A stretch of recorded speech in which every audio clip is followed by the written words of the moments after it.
Весели мелодии. Денят на президента.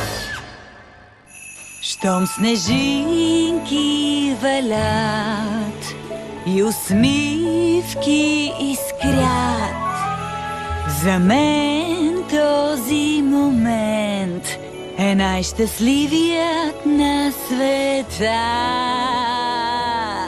Знаете за какво говоря? Президентският ден! На този скъп ден глави да сведем, да си спомним за тези славни мъже. Ебрахам Линкълн и Джордж Вашингтон, Томас Джеферсън и Алек Болдуин. Ето го, Оскар де ла Оя, британците в ужас треперят от героя. Нашият флаг от край до край целува президента ни Уесли Снайпс. Чарлз Нелсън Райли, няма спор, спечели той войната с помощта на Тор. Бяхме на косъм там при битката в Манила, но нашият вожд беше страшната Годзила.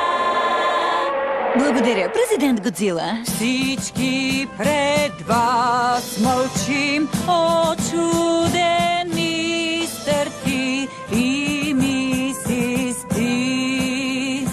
Те са предците ни и президент Спартак дори.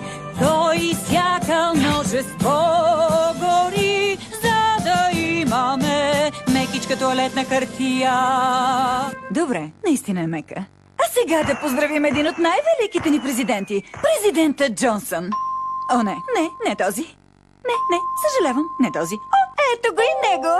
Това са те, водачите славни, и други на тях знай, просто няма равни. Да помним до край президента Пачино, воюва при Аламо с Робърт Де Ниро.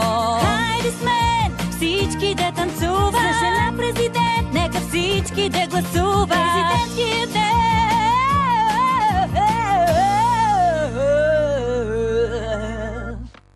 О, божичко, прозвучах като президента Кристина Агилера. Това е откачено.